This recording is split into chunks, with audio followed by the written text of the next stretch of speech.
Good morning. आता कालच्या आपण भागामध्ये टाइप्स ऑफ रिॲक्शन्स बघितल्यात. त्या टाइप्स ऑफ रिॲक्शन्समध्ये पर्टिक्युलरली सबस्टिट्यूशन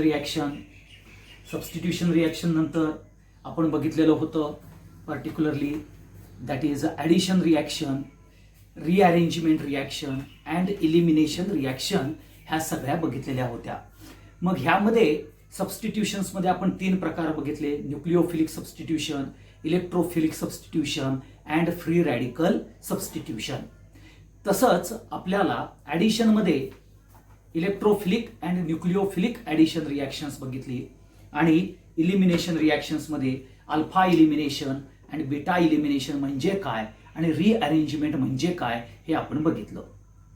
आता पुढचा पार्ट जो आहे तर exactly mechanism of the reaction हे कसं ओळखायचं किंवा कसं बघायचं आणि एक्झॅक्टली ती मेकॅनिझम कसं जातं हे आपल्याला पहिल्यांदा बघायचं आहे. आता पर्टिक्युलरली मेकॅनिझम हे 2 टाईपमध्ये मेकॅनिझम असतं. एक आहे फ्री रॅडिकल मेकॅनिझम आणि दुसरं आयोनिक अँड पोलर. आता फ्री रॅडिकल मेकॅनिझम म्हणजेच हे लक्षात ठेवा, जिथं होमोलायटिक बॉन्ड फिशन होणार आहे तिथं फ्री रॅडिकल मेकॅनिझम येणार. मग जिथं जिथं symmetrical breaking of a bond होणार तिथं आपल्याला होमोलायटिक बॉन्ड फिशन होणार. होमोलायटिक बॉन्ड फिशन म्हटलं की फ्री रॅडिकल मेकॅनिझम. मग जिथं आपल्याला हेटेरोलायटिक बॉन्ड फिशन येईल, अनसिमेट्रिकल ब्रेकिंग ऑफ बॉन्ड होईल, तिथं आयोनिक मेकॅनिझम किंवा ज्याला पोलर मेकॅनिझम त्यालाच आपण सबस्टिट्यूशन मेकॅनिझम असं म्हटलं जातं, ज्याच्यामध्ये पॉझिटिव्ह अँड निगेटिव्ह कॅरेक्टर म्हणजे कार्बोकॅशन आणि कार्बॅनियन हे आपल्याला जे डेव्हलप होतात ते आयोनिक किंवा पोलर सबस्टिट्यूशन्स म्हटलं जातं. हे लक्षात ठेवा. म्हणजेच 2 प्रकारचे मेकॅनिझम आहेत. एक फ्री रॅडिकल मेकॅनिझम आणि दुसरं आहे आयोनिक पोलर म्हणजेच कार्बोकॅशन आणि कार्बॅनियन ह्यांचं मेकॅनिझम आपल्याला बघायला मिळतं. आणि आयोनिक आणि पोलर मध्ये पर्टिक्युलरली सबस्टिट्यूशन कॅरेक्टर हे जास्त असतं. म्हणजेच इलेक्ट्रोफिलिक सबस्टिट्यूशन म्हणजेच पॉझिटिव्ह कॅरेक्टर आणि न्यूक्लिओफिलिक सबस्टिट्यूशन म्हणजेच निगेटिव्ह कॅरेक्टर असं आपल्याला बघायला मिळतं. हे लक्षात ठेवा. मग फ्री रॅडिकल मेकॅनिझम हा जर तुम्ही बघितला तर ह्यामध्ये आपण पहिलं काय आहे फ्री रॅडिकल मेकॅनिझम मध्ये तर होमोलायटिक बॉन्ड फिशन हा सगळ्यात महत्वाचा आहे आणि नॉन पोलर सॉल्व्हंट लागणार. मग आता नॉन पोलर सॉल्व्हंट मी तुम्हाला लिहून दिलेत बघा. UV light, diffused light, okay, नंतर gamma radiation, heat, vapour phase, various types of peroxide. मग त्यात हायड्रोजन पेरॉक्साइड असेल, बेन्झॉइल पेरॉक्साइड असेल, ऍसिटाइल पेरॉक्साइड असेल किंवा सोडियम पेरॉक्साइड असेल. म्हणजे various types of peroxide, heat, vapour phase, okay, CCl4, carbon disulphide CS2, okay, sunlight, UV light, diffused light हे सगळे नॉन पोलर सॉल्व्हंट येतात. मग एरोवरती ज्या वेळेला हे सगळे मी मेन्शन केलेले नॉन पोलर सॉल्व्हंट आहेत, कुठले कुठले बघा, UV light, diffused light, sunlight, okay, gamma radiation, okay, नंतर त्याच्यानंतर आपल्याला डिफ्यूज लाईट सांगितलेला आहे, हीट, व्हेपर फेज, ओके, आणि सगळे पेरॉक्साइड, हायड्रोजन, बेन्झॉइल, सोडियम, ऍसिटाइल हे सगळे पेरॉक्साइड ज्या वेळेला एरोवरती येतील त्यावेळेला नॉन पोलर सॉल्व्हंट म्हणून ट्रीट करायचं. आणखीन एक 2 महत्वाचे घटक सांगितले, CS2 ज्याला कार्बन डायसल्फाइड आणि CCl4 कार्बन टेट्राक्लोराइड. ज्या वेळेला रिॲक्शन्स मध्ये एरोवरती जर हे आले तर ते कॅटॅलिस्ट समजायचं नाही, तर ते नॉन पोलर सॉल्व्हंट आहे. म्हणजे रिॲक्शन ही always takes place in non polar solvent.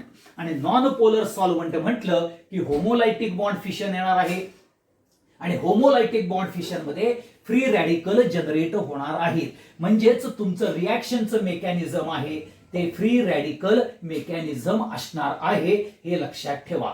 मग ह्यामध्ये काय होतं, फ्री रॅडिकल हा जो आहे हा इन्व्हॉल्व होतो फ्री रॅडिकल हा इन्व्हॉल्व्ह होतो पर्टिक्युलरली, म्हणजेच इन्व्हॉल्व्ह होतो रिॲक्शन्स मध्ये, आणि attack of a free radical on substrate takes place, म्हणजे फ्री रॅडिकल हा अटॅक करतो सबस्ट्रेट वरती. ओके, हे लक्षात ठेवा. आणि ज्यावेळेला अटॅक केल्यानंतर आपल्याला पर्टिक्युलरली फ्री रॅडिकल मेकॅनिझम मध्ये 3 स्टेप्स बघायला मिळतात. एक initiation step, second propagation step, आणि तिसरी टर्मिनेशन स्टेप म्हणून येते. म्हणजे चेन इनिशिएशन, चेन प्रोपोगेशन आणि चेन टर्मिनेशन अशा स्टेप्स येतात.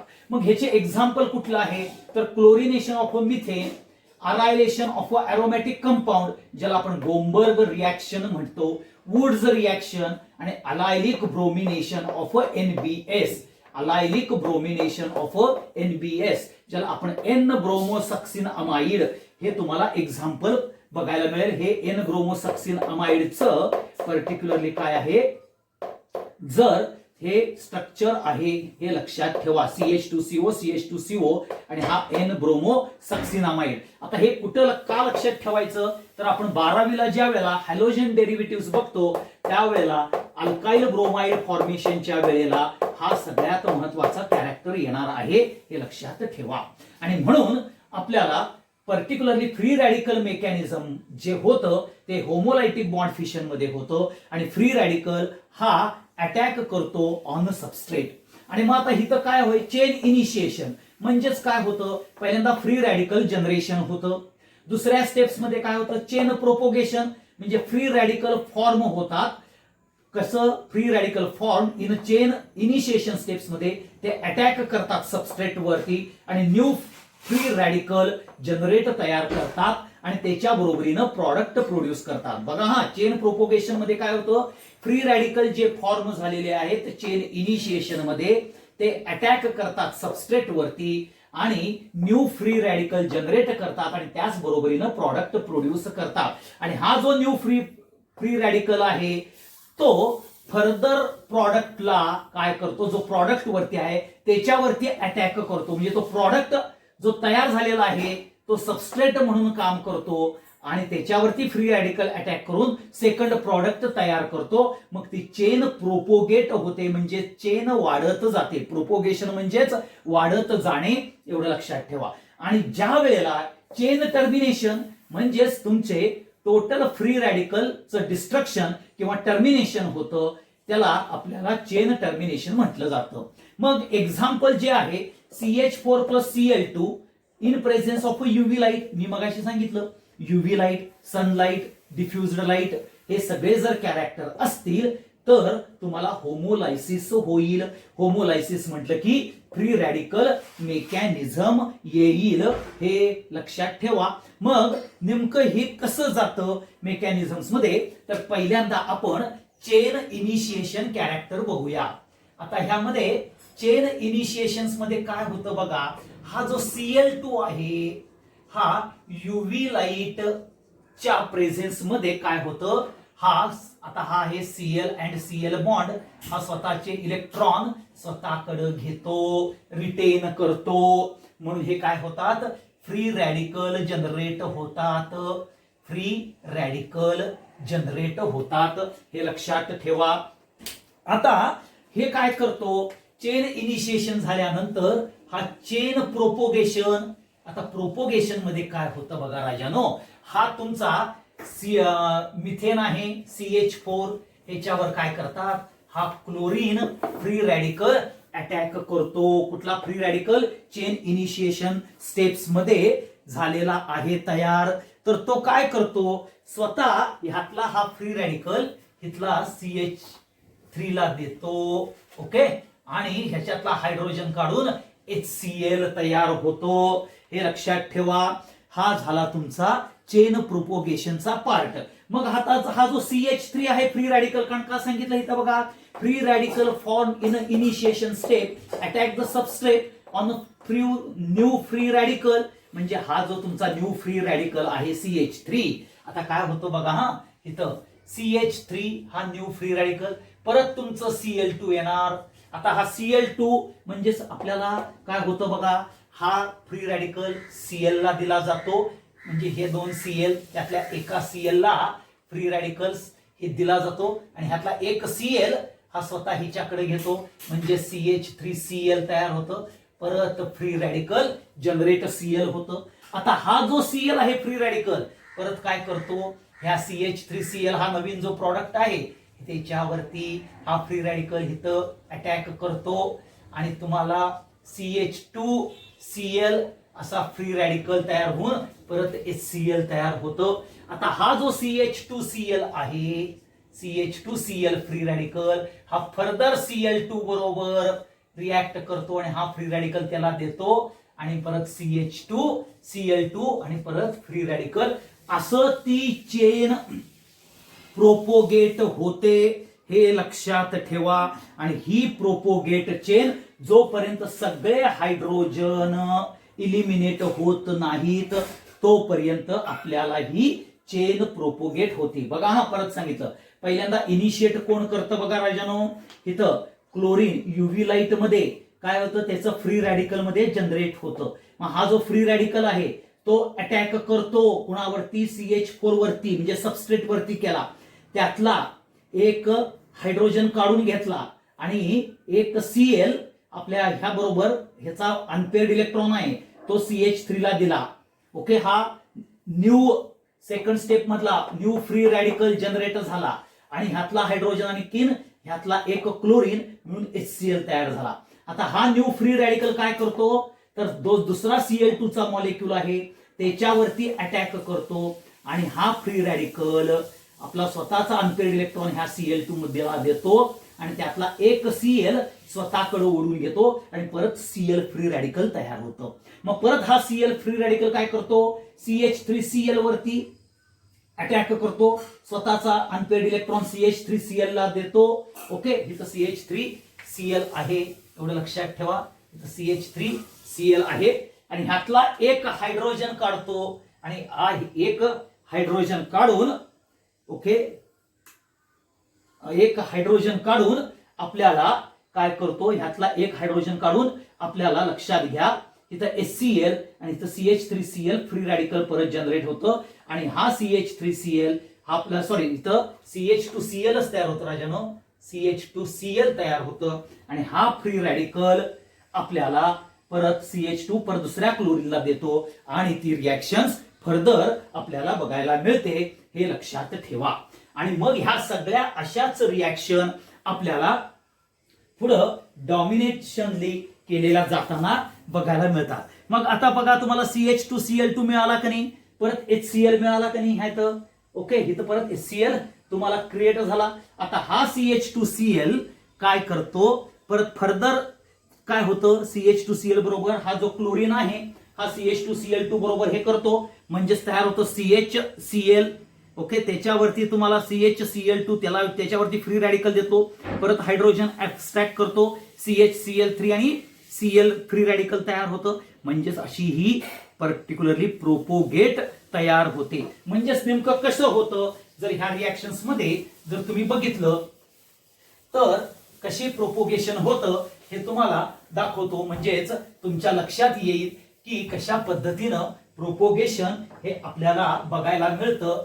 ओके, आणि हे एकदा प्रोपोगेशन लक्षात आलं तुमच्या की कुठलीही फ्री रॅडिकल मेकॅनिझम मध्ये प्रोपोगेशन हे आपल्याला कसं होतं. आता इथं पहिल्यांदा बघा आपण कसं केलंय बघा की पर्टिक्युलरली जो आपण Cl2 घेतला, प्रोपोगेशनच्या स्टेप्स बघा. हा हे प्रोपोगेशन चेन प्रोपोगेशन स्टेप्स. आता ह्यामध्ये पहिल्यांदा आपण काय केलं, फ्री रॅडिकल्स तयार झालेले आहेत. हा CH4 हा Cl फ्री रॅडिकल हा दिला इकडं, इथं CH3 हा झाला, Cl मायनस झाला. हा CH3 काय केला, परत पुढच्या Cl2 ला दिला, ह्यातला एक घेतला CH3Cl झाला आणि हा Cl मायनस ही झाली पहिलं चेन प्रोपोगेशन मध्ये झालं, लक्षात ठेवा. आणि इथं HCl जनरेट झाला. आता हा HCl जनरेट झाल्यानंतर पुढे काय होतं, CH3Cl तयार झालेला आहे आपल्याला. आता हा जो CH3Cl आहे हा CH3Cl बरोबर ह्या क्लोरीन म्हणजे हा क्लोरीन काय करतो, फ्री रॅडिकल CH3Cl बरोबर अटॅक करतो. हा इथं देतो, हायड्रोजन काढून घेतो, इथं तुम्हाला CH2Cl2 तयार करतो. ओके, आणि इथं HCl CH3Cl करतो तो, ओके, पर्टिक्युलरली CH2Cl करतो, CH2Cl करतो इथं आणि HCl तयार होतं. आणि मग हा जो CH2Cl जो आहे तो फर्दर क्लोरीन वरती अटॅक करतो, हा क्लोरीनला देतो. परत काय तयार होतं बघा इथं, CH2Cl2 तयार होणार, परत एक क्लोरीन जनरेट होणार. मग हा क्लोरीन जनरेट झालेला काय करतो, CH2Cl2 वरती अटॅक करणार. ओके, म्हणजे CHCl2 तयार होणार फ्री रॅडिकलचा. परत हा Cl मायनस फ्री रॅडिकल तयार, पर्टिक्युलरली इथं तुम्हाला इथं HCl तयार होणार. आता हा HCl झाल्यानंतर हा CHCl2 जो आहे तो परत फर्दर क्लोरीन वरती अटॅक करणार, एक क्लोरीन स्वतःकडे घेणार, CHCl3 प्लस क्लोरीन तयार होईल. आणि मग परत फर्दर हा जो क्लोरीन आहे तो क्लोरीन परत CHCl3 वरती काय करणार, हे अटॅक करणार आणि तुम्हाला CCl3 हे तयार होईल. ओके, फ्री रॅडिकल जनरेट होईल आणि HCl तयार होईल, हे लक्षात ठेवा. आणि हा CCl3 free radical particularly Cl2 बरोबर हा दिल इकडं आणि CCl4 होऊन Cl फ्री रॅडिकल तयार होईल. आता हा जो Cl फ्री रॅडिकल आहे, जो शेवटचा जो फ्री रॅडिकल तयार झालेला आहे, हे लक्षात घ्या. आता ह्याला सबस्टिट्यूशन्स करायला कुठलाही पार्ट नाही आहे, म्हणजेच ही प्रोपोगेशन झाले. मग प्रोपोगेशन झाल्यानंतर जे टर्मिनेशन कॅरेक्टर येतं, म्हणजेच नेमकं काय येतं बघा, ह्या टर्मिनेशन कॅरेक्टरला आपल्याला इथं काय होतं, तर हा Cl आणि Cl मायनस म्हणजे चेन टर्मिनेशनला म्हणजेच डिस्ट्रॉयला काय होतं, Cl मायनस Cl2 परत जनरेट होतं, CH3 प्लस Cl असे जे फ्री रॅडिकल्स आहेत ते CH3Cl म्हणून तयार होतात. आणि तुमचं तिथं पर्टिक्युलरली काय होतं, चेन एंडिंग होतं आणि चेन स्टॉप होते, चेन टर्मिनेट होते, हे लक्षात ठेवा. कारण तिथं आता हायड्रोजन आपल्याला CH4 मध्ये चारही हायड्रोजन एक्स्ट्रॅक्ट केले, म्हणजेच रिप्लेस केले. कुणामुळं, तर फ्री रॅडिकल कोण, क्लोरीन फ्री रॅडिकलनं अटॅक करून. आणि ती प्रोपोगेशन झाल्यानंतर जो राहिलेला क्लोरीन आहे, राहिलेला CH3 हा जो तयार झालेला आहे, हे एकमेकाबरोबर रिॲक्ट होऊन आपल्याला चेन टर्मिनेट होते आणि तिथं फ्री रॅडिकल डिस्ट्रॉय होतात, हे लक्षात ठेवा. आणि हा चेन प्रोपोगेशन आणि चेन टर्मिनेशनचा पार्ट येतो, हा महत्वाचा कॅरेक्टर. मग तुम्हाला मी जे सांगितलं, अराईल सबस्टिट्यूशन असेल किंवा वुड्स रिएक्शन्स मध्ये असेल, तर ह्या सगळ्या कॅरेक्टर्स मध्ये तुम्ही जर बघितलं तर इथं आपल्याला पर्टिक्युलरली इथं आपल्याला जर तुम्ही कॅरेक्टर्स वाईज जर घेतलं तर परत सांगतो की तो मग तुमचा अरोमॅटिक कंपाऊंड गोमबर्ग रिएक्शन असू दे, वुड्स रिएक्शन असू दे, किंवा तुमची पर्टिक्युलरली NBS एन ब्रोमोसक्सिनामाइड सारखे असू दे, किंवा पॉलिमरायझेशन प्रोसेस असू दे, जिथं जिथं तुम्हाला नॉन पोलर सॉल्व्हंट बघायला मिळतात तिथं चेन इनिशिएशन, चेन प्रोपोगेशन आणि चेन टर्मिनेशन ह्या तिन्ही स्टेप्स असणार आहेत, एवढं लक्षात ठेवा. आणि म्हणून फ्री रॅडिकल मेकॅनिझम हा पार्ट आपल्याला महत्वाचा येतो, हा सगळ्यात महत्वाचा पार्ट फ्री रॅडिकल मेकॅनिझम हा येणार आहे. आता ह्या फ्री रॅडिकल मेकॅनिझम नंतर पुढचा जो येणार आहे, ज्याला आपण ionic part, all polar part, ज्याला आपण सबस्टिट्यूशन्स कॅरेक्टर म्हणतो, ते आपण हे करायचं आहे. आता पुढचा जो पार्ट आपण बघतोय, म्हणजे मगाशी मी सांगितल्याप्रमाणे की फ्री रॅडिकल मेकॅनिझम नंतर आयोनिक अँड पोलर मेकॅनिझम. आता आयोनिक आणि पोलर मेकॅनिझम हे आपल्याला जर बघितलं तर हेट्रोलायटिक बॉन्ड फिशन मध्ये घडणार आहे. आता हेट्रोलायटिक बॉन्ड फिशन म्हटलं की पोलर सॉल्व्हंट हा कॅरेक्टर येणार आहे. मग पोलर सॉल्व्हंट कुठले आहेत, H2O आहे, अल्कोहोल आहे, acid, strong acid and strong base म्हणजे HCl, H2SO4, HNO3, किंवा स्ट्रॉंग बेस NaOH, KOH, यामध्ये आपल्याला हेट्रोलायटिक बॉन्ड फिशन बघायला मिळतं.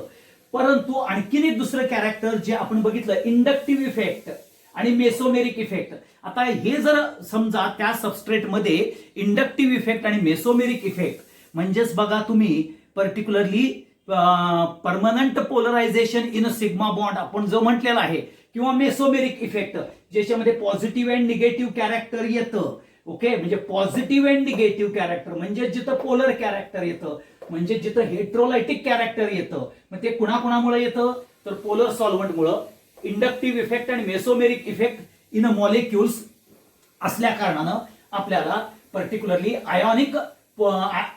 आयोनिक मेकॅनिझम किंवा पोलर मेकॅनिझम होतं. म्हणजे नेमकं ह्याच्यात काय होतं की हेट्रोलायटिक बॉन्ड फिशनमुळे positive and negative centres in substrates आपल्याला बघायला मिळतात. काय तयार होतात? Positive and negative centres in substrate आपल्याला बघायला मिळतात. त्यालाच आपण कार्बोनियम किंवा कार्बॅनियन म्हटलं जातं. आणि मग हे जे कार्बॅनियन आहे किंवा कार्बोनियम आहेत, हे particularly reaction involve the attack of a nucleophilic और इलेक्ट्रोफिलिक. म्हणजेच पॉझिटिव्ह हा इलेक्ट्रोफिलिक म्हणून अटॅक करतो आणि निगेटिव्ह हा न्यूक्लिओफिलिक अटॅक करतो ऑन पोलर सबस्ट्रेट. म्हणजे हा जर ए बी आहे तर ए प्लस अँड बी मायनस, म्हणजे ए प्लस हा इलेक्ट्रोफिलिक अटॅक करणार आणि बी मायनस हा न्यूक्लिओफिलिक अटॅक करणार. आणि हे अटॅक करत असताना मोस्टली आपल्याला सबस्टिट्यूशन रिॲक्शन्स बघायला मिळतात. म्हणजेच एक न्यूक्लिओफिलिक सबस्टिट्यूशन रिॲक्शन आणि दुसरी इलेक्ट्रोफिलिक सबस्टिट्यूशन रिॲक्शन. मग आता न्यूक्लिओफिलिक सबस्टिट्यूशन रिॲक्शन्स म्हणजेच कुठल्या येतात तर SN2. आता SN2 म्हणजे काय की हिथं सबस्टिट्यूशन कुणाचं, एन म्हणजेच न्यूक्लिओफाईलचं, दोन न्यूक्लिओफाईल. Okay, substitution nucleophile. आता हिथं काय आहे ज्याला बाय मॉलिक्युलर म्हटलं जातं.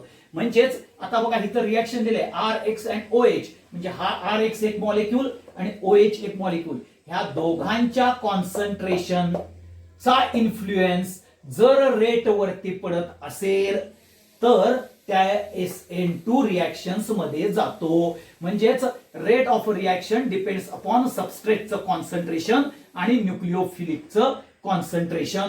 असं जर असेल तर SN2 म्हणजे दोन मॉलिक्यूल इन्व्हॉल्व्ह असणार आहेत, रिएजंट एज वेल एज सबस्ट्रेट दोघंही इन्व्हॉल्व्ह असतात किंवा रेट रिॲक्शनचा ठरवत असताना.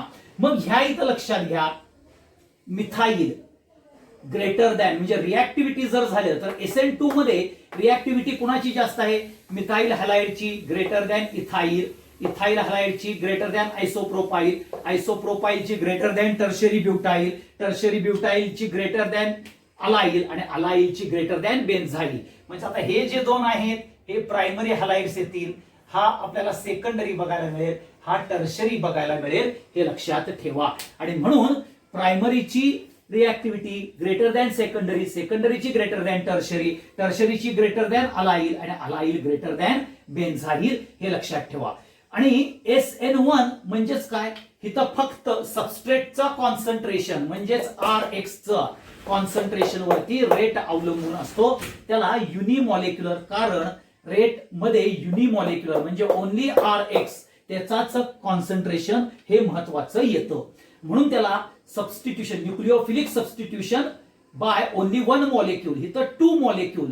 ओके, टू मॉलिक्युल्स इन्व्हॉल्व्ह असतील तर बाय मॉलिक्युलर, एक मॉलिक्यूल इन्व्हॉल्व्ह असेल तर युनिमॉलिक्युलर. मग ह्याचा जर बघितलं तर ह्याची रिॲक्टिव्हिटी कुणाची आहे? ह्याच्या फक्त उलटी आहे.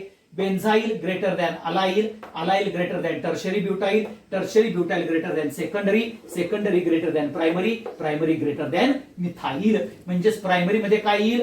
इथाईल, एन प्रोपाईल ह्याच्यासारखे कॅरेक्टर येतील, हे लक्षात ठेवा. आता ह्या दोन्ही रिॲक्शन SN1 आणि SN2 ह्या दोन्हीही रिॲक्शन आपल्याला 11वीला हॅलोजन डेरिव्हेटिव्ह मध्ये बघायच्या आहेत, हे लक्षात ठेवा. म्हणजे हॅलोजन डेरिव्हेटिव्ह मध्ये ह्या दोन्ही रिॲक्शनचं आपल्याला मेकॅनिझम आहे. फक्त इथं लक्षात आता घेताना काय करा, न्यूक्लिओफिलिक सबस्टिट्यूशन आहे आणि SN1 म्हणजेच युनिमॉलिक्युलर, SN2 म्हणजेच बाय मॉलिक्युलर आणि इथं न्यूक्लिओफाईल सबस्टिट्यूट होतो. आता SN2 ज्या वेळेला रिॲक्शन्स मध्ये जातं, जे जर रिॲक्शन ही जर SN2 मध्ये गेलं तर आपल्याला कम्प्लिटली इन्व्हर्टेड प्रॉडक्ट मिळतो. म्हणजेच इन्व्हर्टेड प्रॉडक्ट म्हणजे काय राजानो, जर समजा हा तुमचा सबस्ट्रेट असेल तर जो प्रॉडक्ट मिळतो तर ते कम्प्लीट एक्झॅक्टली अपोजिट साइडला काय होतं, एक्झॅक्टली अपोजिट साइडला हा फंक्शनल ग्रुप अटॅच होतो, हे लक्षात ठेवा. म्हणजे हा उजव्या बाजूला आहे, हा डाव्या बाजूला आहे, म्हणजे कम्प्लिटली इन्व्हर्टेड आहे, म्हणजे उलटा आहे, उलटा प्रॉडक्ट मिळतो. परंतु तसं SN1 मध्ये रेसिमिक मिक्सचर मिळतं, कारण का ह्यामध्ये आपल्याला इन्व्हर्जन पण मिळतं आणि असं त्याला रिटेन्शन म्हणतात. रिटेन्शन तर हे कॉन्फिगरेशन तसंच जर राहिलं म्हणजेच काय होतं बघा, ह्यात असंच परत राहतं.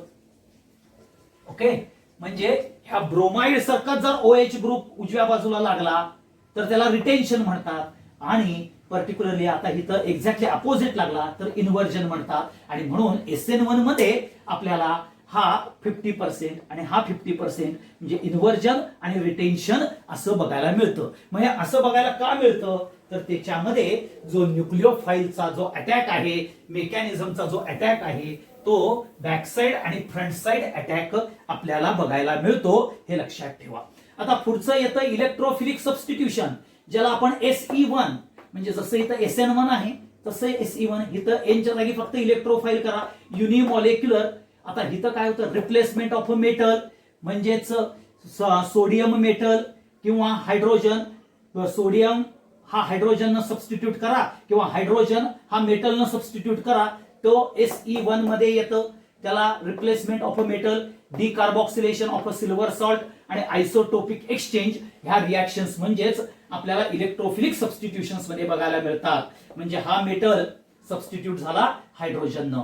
आणि SE2 मध्ये बाय मॉलिक्युलर, ज्याच्यामध्ये फ्रिडल क्राफ्ट अल्कायलेशन किंवा असायलेशन कॅरेक्टर आपल्याला बघायला मिळतात. बाय मॉलिक्युलर इथं दोन, म्हणजे जसं इथं दोन मॉलिक्यूल आहेत SN2 तसंच SE2 येणार आहे, इथं जसं SN1 आहे तसंच SE1 येणार आहे, हे लक्षात ठेवा. हे वेगळं कुठलंही कॅरेक्टर नाही. SE1 अँड SE2 हे दोन्हीही सेम कॅरेक्टर येतं, एवढं इम्पॉर्टंट कॅरेक्टर आहे, हे लक्षात ठेवा. आणि म्हणून SE2 ज्याला बाय मॉलिक्युलर फ्रिडल क्राफ्ट अल्कायलेशन और फ्रिडल क्राफ्ट असायलेशन असं ज्या वेळेला आपण म्हणतो त्यावेळेला इम्पॉर्टंट कॅरेक्टर काय येतं राजानो, तर इथं इलेक्ट्रोफिलिक मध्ये इथं युनिमॉलिक्युलर म्हणजेच ओनली वन मॉलिक्यूल आणि इथं दोन्हीही मॉलिक्यूल आपल्याला बघायला मिळतात, हे लक्षात ठेवा. आता SE2 ही जी रिएक्शन आहे ह्याच्यामध्ये मी सांगितलं Friedel Crafts alkylation, Friedel Crafts acylation म्हणजे बहुतेक सगळ्या एरोमॅटिक कंपाऊंड मधल्या aromatic compound containing reaction, aromatic compound containing reaction, okay, that is electrophilic substitution, ह्या सगळ्या SE2 च्या आपल्याला बघायला मिळतात. आणि electrophilic substitution in aliphatic characters मधल्या बहुतेक सगळ्या SE1 म्हणजे मी सांगितलं replacement of a metal, decarboxylation of a silver salt, isotopic exchange, हे कॅरेक्टर्स जर तुम्ही बघितलं तर ते तुम्हाला लक्षात येईल. हे इम्पॉर्टंट कॅरेक्टर येतं, हे लक्षात घ्या. आता म्हणजेच नेमकं इलेक्ट्रोफिलिक सबस्टिट्यूशन कसं होतं हे जर आपण बघितलं तर तुमच्या लक्षात येईल इलेक्ट्रोफिलिक सबस्टिट्यूशन्स करता. ते फक्त मी जरा दाखवतो, इलेक्ट्रोफिलिक सबस्टिट्यूशन SE2 चं दाखवतो. SE1 सोपं आहे, ओके, त्याच्या रिएक्शन्स कमी आहेत, परंतु एरोमॅटिक कंपाऊंड्स मध्ये आपल्याला हे कॅरेक्टर्स बघायला मिळतात, हे इम्पॉर्टंट आहे. आणि हे सगळ्यात महत्वाचं येतं ज्या वेळेला मेकॅनिझम आपण डिसाइड करतो. जे कोण JEE आणि नीटला कॅरेक्टरला जाणार आहेत त्यांना हे मेकॅनिझम्स माहिती पाहिजेत, म्हणून आपल्याला बघायला मिळतं. मग जर समजा आता मी फ्रिडल क्राफ्ट अल्कायलेशन जर घेतलं, आता फ्रिडल क्राफ्ट अल्कायलेशन मध्ये काय होतं, जर समजा तुमचा आता CH3Cl हा काय केला जातो AlCl3 किंवा AlBr3 किंवा FeBr3 असं तुम्हाला ह्याच्यावरती दिलं जातं. कशावरती, एरोवरती. तर हा पहिल्यांदा CH3+ अँड Cl- ह्या AlCl3 मुळे होतो. आणि काय होतं आपल्याला AlCl3 हा तात्पुरता Cl- घेतो आणि AlCl4- असं जनरेट होतं, हे लक्षात ठेवा. आणि इथं तुमचं बेन्झिनचं कॅरेक्टर आहे, हे लक्षात ठेवा. बेन्झिन बरोबर CH3Cl घेतलेला आहे आपण. तर काय होतं AlCl3 ह्या CH3Cl ला, कारण हा पॉझिटिव्ह आहे, हा निगेटिव्ह पार्ट आहे, AlCl3 पोलर कॅरेक्टर आहे, कारण ज्या वेळेला आपण नेचर ऑफ केमिकल बॉन्ड बघू त्यावेळेला AlCl3 AlBr3 FeBr3 मी तुम्हाला सांगितले बघा इलेक्ट्रोफिलिक रिएजंट आहेत. काय आहे ते? इलेक्ट्रोफिलिक रिएजंट आहेत आणि ते लेविस ऍसिडनं ऍक्ट करतात आणि ऍसिड आलं की हेट्रोलायटिक बॉन्ड फिशन येतं, हे तुम्हाला मी सांगितलेलं आहे. मग ही पहिली स्टेप होते, लक्षात ठेवा. हे पर्टिक्युलरली हा जो पार्ट आहे स्टेप नंबर 1 म्हणजेच ह्याचं हेट्रोलायटिक बॉन्ड फिशन होणं, हे म्हणजेच स्टेप नंबर 1 मध्ये होतं. आता स्टेप नंबर 2 मध्ये काय होतं? आता हा पॉझिटिव्हला मी फक्त इथं E+ म्हणतो. ओके, हे लक्षात घ्या. मग हा तुमचा बेन्झिन आला आणि हा E+ आला, तर हा काय करतो? E+ ह्याच्यावरती अटॅक करतो. ओके, ही स्टेप नंबर 2 मध्ये येतं आणि स्टेप नंबर 2 मध्ये आपल्याला पर्टिक्युलरली हा H आणि हा E असा बघायला मिळतो आणि मग रेझोनन्सली स्टेबल केला जातो. हा रेझोनन्स स्टेबल होतो, हे लक्षात ठेवा. ते स्टॅबिलिटी आपण नंतर बघायचं आहे. हा रेझोनन्स स्टॅबिलिटी येतो स्टेप नंबर 2 मध्ये, हे लक्षात ठेवा. आणि स्टेप नंबर 3 मध्ये काय होतं? स्टेप नंबर 3 मध्ये हा जो स्टेबल झालेला आहे, हा स्टेबल झालेला जो आहे हा H आणि हा स्टेबल रेझोनन्सला झालेला आहे, तो काय होतो? तर इथं इलेक्ट्रोफाईल अटॅच होतो आणि हायड्रोजन रिप्लेस होतो. म्हणजेच पॉझिटिव्हला पॉझिटिव्ह चार्ज रिप्लेस करतो, म्हणजेच इलेक्ट्रोफिलिक सबस्टिट्यूशन होतं. आणि ह्याचं आणि ह्या दोघांचंही कॉन्सन्ट्रेशन ह्या आपल्याला रेट ऑफ रिएक्शन्स वरती अवलंबून असतं. म्हणून हे मी तुम्हाला मेकॅनिझम दाखवलेला आहे, हे लक्षात ठेवा.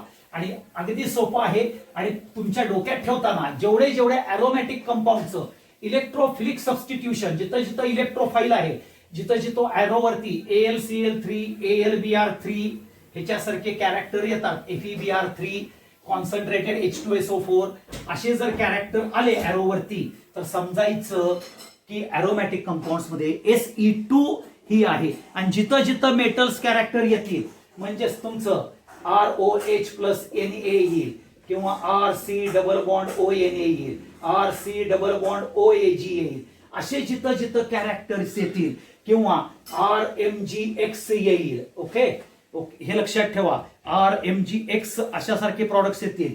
जिथं जिथं मेटल कॅरेक्टर येतील तिथं तिथं Se1 हेच लक्षात ठेवायचं. ओके, म्हणून तुम्हाला सबस्टिट्यूशन्स रिएक्शन्स आपल्याला इझिली बघायला मिळतात, हे लक्षात घ्या. आता पुढचा जो पार्ट येणार आहे ज्याला आपण ऍडिशन रिएक्शन्स म्हणतो. मग दोन प्रकारच्या ऍडिशन रिएक्शन्स असते. ऍडिशन रिएक्शन्स मध्ये डबल बॉन्ड आणि ट्रिपल बॉन्ड हे असले तरच ऍडिशन रिएक्शन होते. 3 प्रकारच्या ऍडिशन होऊ शकतात, एक न्यूक्लिओफिलिक, इलेक्ट्रोफिलिक आणि काय काय रिएक्शन्स मध्ये फ्री रॅडिकल ऍडिशन होतात. आता फ्री रॅडिकल ऍडिशन्स होतात केव्हा? ज्या वेळेला एरोवरती म्हणजेच रिएक्शनच्या एरोवरती नॉन पोलर सॉल्व्हंट असतील. ओके, तर त्याच वेळेला म्हणजे डबल बॉन्ड आणि ट्रिपल बॉन्ड कॅरेक्टर पाहिजे आणि एरोवरती आपल्याला नॉन पोलर सॉल्व्हंट असतील तर फ्री रॅडिकल ऍडिशन होते. ओके, मग तीच फ्री रॅडिकल ऍडिशन एक एक्झाम्पल आहे खर्श मायो इफेक्ट, त्यालाच पेरॉक्साइड इफेक्ट म्हणतात. ओके, हे लक्षात ठेवा. मग ह्या ऍडिशन मध्ये कसं होतं? इलेक्ट्रोफिलिक ऍडिशन होते. आता इथं पहिल्यांदा काय होतं तर इलेक्ट्रोफिलिक ऍडिशन मध्ये इलेक्ट्रोफिलिक जो रिएजंट आहे तो इनिशिएट रिएक्शन करतो. कशी रिएक्शन इनिशिएट करतो? तर electrophilic reagent approaches to the double bond or triple bond, हा फर्स्ट स्टेप्स मध्ये तो अप्रोच होतो आणि कार्बोनियम आयन, लक्षात ठेवा, हा कार्बोनियम आयन्स तो तयार करतो आणि कार्बोनियम आयन्स तयार केल्यानंतर आपल्याला दुसऱ्या स्टेप्स मध्ये न्यूक्लिओफाईल जो आहे तो अटॅक करतो आणि ऍडिशनल प्रॉडक्ट तयार होतो. म्हणजेच तुम्ही इथं हा जर तुम्ही डबल बॉन्ड कॅरेक्टर घेतला, अल्किन घेतला, हा इलेक्ट्रोफिलिक रिएजंट घेतला, तर काय होतं? पहिल्यांदा हा इलेक्ट्रोफाईल ऍड होतो ह्या कार्बनला आणि पॉझिटिव्ह चार्ज ह्या कार्बनला देतो. बघा इथं दिलेला आहे first step which is a slow step. Slow step आहे आणि स्लो स्टेपलाच रेट काढला जातो. आणि सेकंड स्टेपला काय होतं, जो न्यूक्लिओफाईल आहे तो अटॅक करतो आणि ऍडिशनल प्रॉडक्ट तयार होतो. आणि मग हा जो कार्बोनियम आयन्स तयार होणारा जो आहे, हा जो कार्बोनियम आहे, आता ह्या कार्बोनियम आयनची स्टॅबिलिटी ह्याच्यावरती आपल्याला ऍडिशनल जो प्रॉडक्ट होणार आहे तो स्टेबल आहे का अनस्टेबल आहे हे कळून येईल. म्हणजेच कार्बोनियम आयन जर स्टेबल असेल तर न्यूक्लिओफाईल हा इझिली अटॅक करतो किंवा इझिली अप्रोच होतो टुवर्ड्स द कार्बोनियम आयन्सला. ज्याची स्टॅबिलिटी जास्त तिकडं इझिली का पर्टिक्युलरली न्यूक्लिओफाईल अटॅच होतो. म्हणून स्टॅबिलिटी वाईज कार्बोनियम आयन्स कसे आहेत, बेन्झायलिक कार्बोनियम आणखीन पर्टिक्युलरली टर्शरी कार्बोकेशन हे इक्वल आहेत.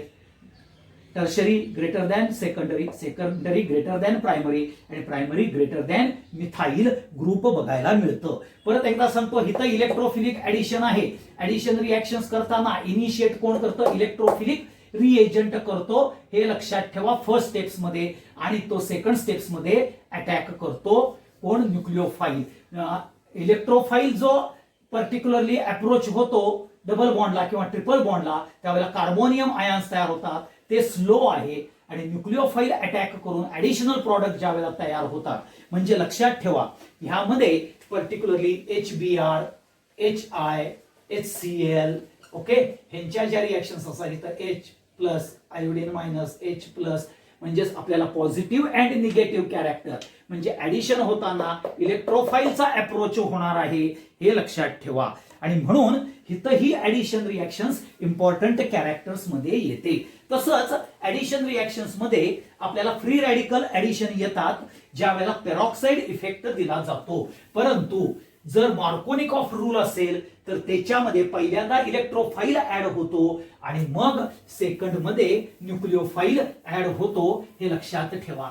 आता ही ऍडिशन रिएक्शन झाल्यानंतर आपल्याला पुढचा जो कॅरेक्टर आहे ज्याला आपण न्यूक्लिओफिलिक ऍडिशन रिएक्शन्स म्हणणार आहे. Nucleophilic addition reaction. आता ह्या न्यूक्लिओफिलिक ऍडिशन रिएक्शन्स मध्ये जर तुम्ही बघितलं, न्यूक्लिओफिलिक ऍडिशन रिएक्शन्स मध्ये तुम्ही जर बघितलं, आता न्यूक्लिओफिलिक ऍडिशन रिएक्शन्स मध्ये बघा की आपल्याला इथं इनिशियल अटॅक कोणामुळे होणार आहे, न्यूक्लिओफाईलमुळे होणार आहे. एक्झॅक्टली अपोजिट करायचं कुणाच्या, इलेक्ट्रोफिलिकच्या. इनिशियल अटॅक बाय न्यूक्लिओफाईल म्हणून होणार आहे. हे कुठं होतं तर ड्यू टू स्ट्रॉंग इलेक्ट्रोनिगेटिव्ह कॅरेक्टर पाहिजे विथ अ पाय इलेक्ट्रॉन.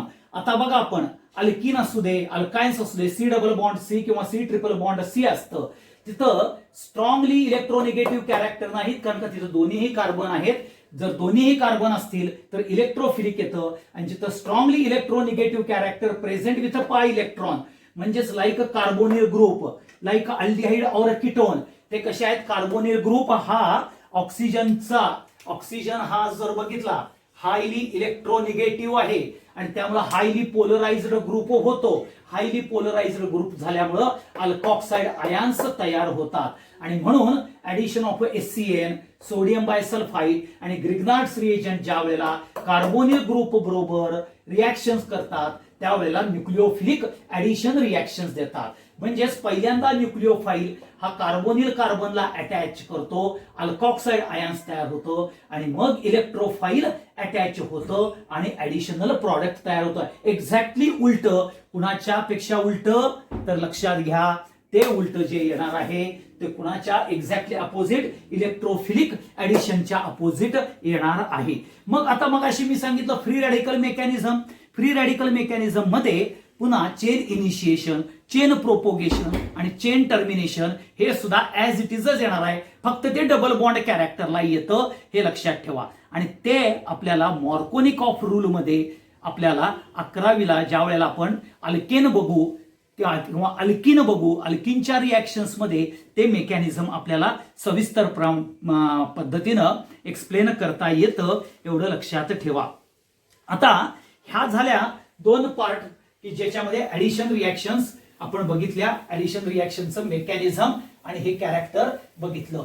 आता पुढचं जे कॅरेक्टर येतं ज्याला आपण न्यूक्लिओफिलिक न्यूक्लिओफिलिक सबस्टिट्यूशन आणखीन इलेक्ट्रोफिलिक सबस्टिट्यूशन ऍडिशन ह्याच्या नंतर आपली रिॲक्शन्स बघितली होती आपण, पर्टिक्युलरली इलिमिनेशन रिॲक्शन. कुठली बघितलेली होती? Elimination reaction. आता ह्या इलिमिनेशन रिॲक्शन्स मध्ये पण राजानो बघा, इलिमिनेशन सॉरी जरा लिहायला चुकलं इथं, इलिमिनेशन रिॲक्शन. आता ह्या इलिमिनेशन रिॲक्शन्स मध्ये आपल्याला दोन प्रकार बघायला मिळतात, E1 अँड E2 रिॲक्शन. आता E1 म्हणजेच काय आहे, तर E1 म्हणजेच फक्त युनिमॉलिक्युलर, म्हणजे जसं आपण SN1 आणि SN2 किंवा SE1 आणि SN2 म्हटलं तर तसं बाय मॉलिक्युलर अशा आपल्याला रिॲक्शन्स बघायला मिळतील इलिमिनेशन रिॲक्शन्स मध्ये. आता इलिमिनेशन्स मध्ये मी तुम्हाला काय सांगितलं, तर इलिमिनेशन रिॲक्शन्स मध्ये group that is a functional group and atom are eliminated that is from alpha beta character. Okay, हे आपल्याला इलिमिनेटेड केलं जातं. आणि त्यामध्ये जर तुम्ही E2 रिॲक्शन्स घेतली, E2 रिॲक्शन्स जिथं आपल्याला बाय मॉलिक्युलर आहे आणि ह्या बाय मॉलिक्युलर मध्ये आपल्याला बीटा इलिमिनेशन, काल आपण बघितलेलं होतं बघा, बीटा इलिमिनेशन, त्यालाच आपण अल्फा बीटा इलिमिनेशन म्हणतो, किंवा डिहायड्रो हॅलोजिनेशन हे कॅरेक्टर आपण बघतो. आता ह्या डिहायड्रो हॅलोजिनेशन कॅरेक्टर मध्ये बघितलं आपण काल, हा CH, हा H, हा H, हा H, हा H आहे, हा Br, आणि तुम्ही घेतलं KOH अल्कोहोलिक हे घेतलं, आणि काय झालं, हा H गेला आणि हा Br गेला कोणाबरोबर, तर KBr आणि H2O हे आपण बघितलं, आणि CH2 डबल बॉन्ड CH2 तयार होतं. आता हे दोन्ही मॉलिक्युल्स नंबर 1, ओके, हा अल्फा, हा बीटा, हा नंबर 1 चा मॉलिक्यूल, हा नंबर 2, दोन्हीही इन्व्हॉल्व्ह होतात. म्हणजेच तुमचा जो रेट आहे, हा रेट कशावरती अवलंबून आहे, सबस्ट्रेटचं कॉन्सन्ट्रेशन आणि न्यूक्लिओफाईलचं कॉन्सन्ट्रेशन. हे लक्षात ठेवा, हा न्यूक्लिओफाईल म्हणजे KOH येतो, हे लक्षात ठेवा. मग इथं ज्या वेळेला आपल्याला इलिमिनेशन कॅरेक्टर्स येतात त्यावेळेला त्याचं जे मेकॅनिझम येतं, तर त्या मेकॅनिझम्स मध्ये लक्षात घ्या काय होतं, तर पहिल्यांदा हा जो OH मायनस आहे, OH मायनस ह्या आपल्याला हा CH, हा H, हा H, ओके, इथं CH, इथं Br आणि इथं H, असा ज्या वेळेला OH मायनस हा अटॅक करणार आहे, OH मायनस हा अटॅक करतो, आणि ओके काय तयार होतं आपल्याला इथं लक्षात घ्या, हा H2O बाहेर पडून इथं CH, इथं H, ओके, इथं C, इथं H, हा इथं Br आणि इथं H, असा आपल्याला प्रॉडक्ट तयार होतो. ओके, म्हणजेच हा OH मायनस हा जवळजवळ यायला लागतो, हे लक्षात ठेवा. आणि फक्त ह्या इथं फक्त आपण इथं H इथं घेऊया, आणि हा Br आहे, हा Br काय होतं, बाजूला पडायला लागतो, आणि हा Br पण बाहेर पडायला लागतो. इथला हायड्रोजन, कारण का हायड्रोजन अटॅक केला, ह्या हायड्रोजनला काढून घेतला, OH हिच्या बरोबर बॉन्ड तयार करत असतो, म्हणजेच इथं काय होतं, simultaneously breaking of a bond and formation of a bond and breaking, हे दोन्हीही घडत जातं, हे लक्षात ठेवा.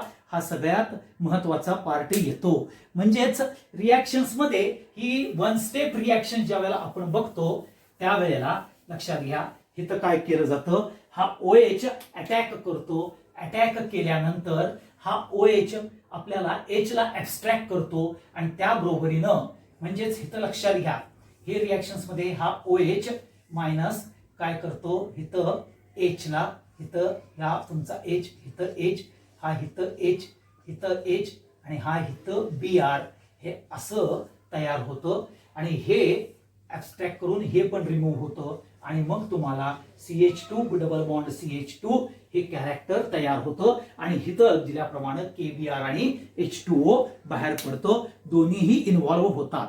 परंतु ज्या वेळेला इवन कॅरेक्टर येतं, हे मेकॅनिझम झालं E2च, म्हणजे ज्याला डिहायड्रोहॅलोजिनेशन म्हणतो.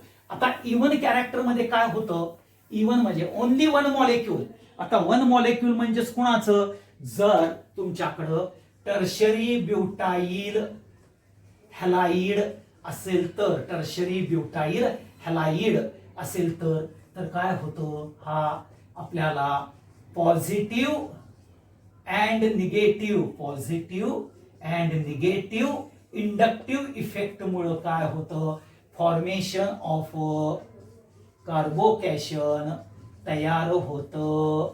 आणि फक्त काय होतं, इथं इलिमिनेशन कुणाचं होतं, ह्या एक्सचं इलिमिनेशन होतं, हे लक्षात ठेवा. आणि हा कार्बोनियम आयन तयार होतो, हा कार्बोनियम आयन तयार होतो. त्यालाच आपल्याला इवन रिॲक्शन म्हटले जातं, कारण ही स्लो स्टेप्स आहे आणि कॉन्सन्ट्रेशन फक्त कुणाचं आहे, टर्शरी ब्युटाईल हॅलाइडचंच कॉन्सन्ट्रेशन येतं. म्हणजे जसं आपण न्यूक्लिओफिलिक सबस्टिट्यूशन बघितलेलं होतं, ओके, त्यामध्ये जसं E1 SN1 आणि SN2 आहे किंवा SE1 आणि SE2 आहे, तसंच आपल्याला इथं E1 अँड E2 बघायला मिळतं, हे लक्षात ठेवा.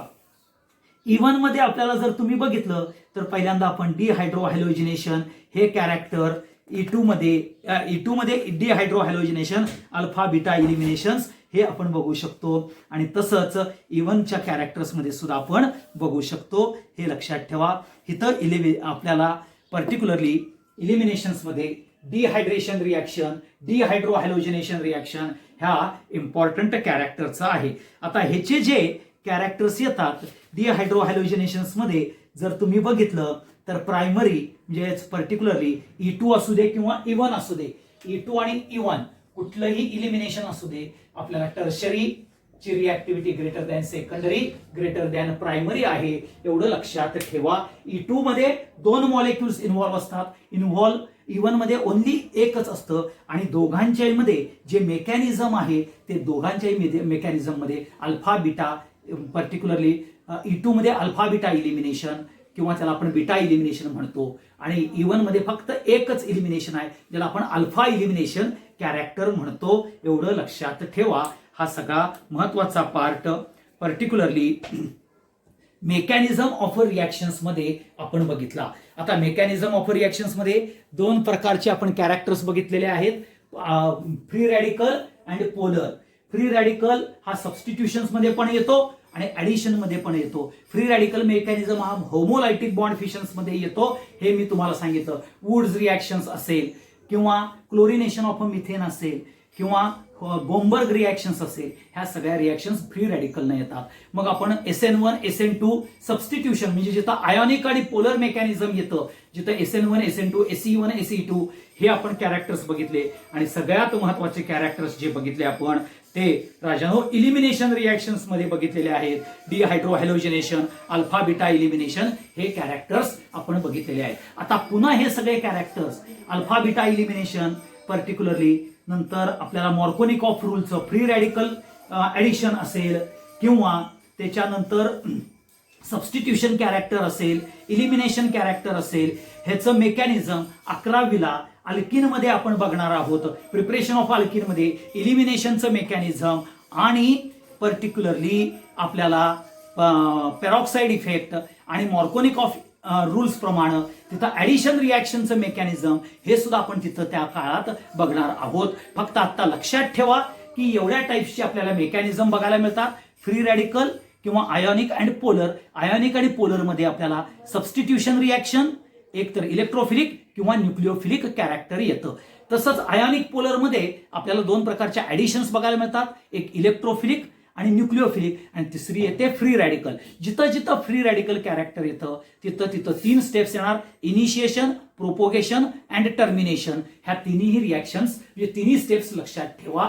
ह्या सगळ्यात महत्वाचा. जिथं जिथं म्हणजे जिथं जिथं ॲरोवरती तुम्हाला सांगितलं नॉन पोलर सॉल्व्हंट येतील तर ते सगळे आपल्याला फ्री रॅडिकल म्हणलं की 3 step, chain propagation, chain initiation आणि चेन टर्मिनेशन अशा येणार. सबस्टिट्यूशन्स मध्ये आपण जर बघितलं 2 प्रकारचे कॅरेक्टर्स येऊ शकतात. जर समजा SN2 आणि SE2 घेतलं तर तिथं आपल्याला काय होतं, SE2 SN2 हे 1 स्टेप येतं आणि SN1 आणि SE1 हे पर्टिक्युलरली 2 प्रकारचे कॅरेक्टर्स येतात. त्याच्यामध्ये पर्टिक्युलरली 2 स्टेप्स रिॲक्शन्स येतात, हे लक्षात ठेवा. ओके, आणि हे सगळं आपण 11वी आणि 12वीला दोन्हीमध्ये हे मेकॅनिझम्स बघायचे आहेतच. ओके, आणि म्हणून इलिमिनेशन, सबस्टिट्यूशन आणि ऍडिशन हे सगळ्यात लक्षात ठेवा. ह्याच्यामध्ये ऍडिशनमध्ये न्यूक्लिओफिलिक ऍडिशन होणार आहे, इलेक्ट्रोफिलिक होणार आहे. न्यूक्लिओफिलिक होत असताना कार्बोनिल ग्रुप म्हणजेच most electronegative group with pi electron, म्हणजे थोडक्यात कार्बोनिल ग्रुप जर असेल तर तिथं न्यूक्लिओफिलिक ऍडिशन, आणि जर C double bond C triple bond C असेल तर इलेक्ट्रोफिलिक ऍडिशन होणार आहे, एवढं लक्षात ठेवा. आणि ज्या वेळेला डबल बॉन्ड कॅरेक्टर आहे आणि जर नॉन पोलर सॉल्व्हंट असतील पेरॉक्साईड सारखे, तर तिथं आपल्याला फ्री रॅडिकल मेकॅनिझम होणार आहे, हे डोक्यात ठेवायचं. हे सगळ्या गोष्टी मी जे तुम्हाला पुन्हा पुन्हा सांगतोय हे सगळ्यात महत्वाचे कॅरेक्टर्स आहेत, हे लक्षात ठेवा. तर इथं आपला पहिला पर्टिक्युलरली टॉपिक जो आहे बेसिक कन्सेप्ट मधला सगळे जे मेजर कॅरेक्टर्स आहेत ते आपण संपवून घेतलेले आहेत. म्हणून तुम्हाला आता बघा, बेसिक्स मध्ये पहिल्यांदा आपण बघितलं importance of organic chemistry, characteristics of organic chemistry.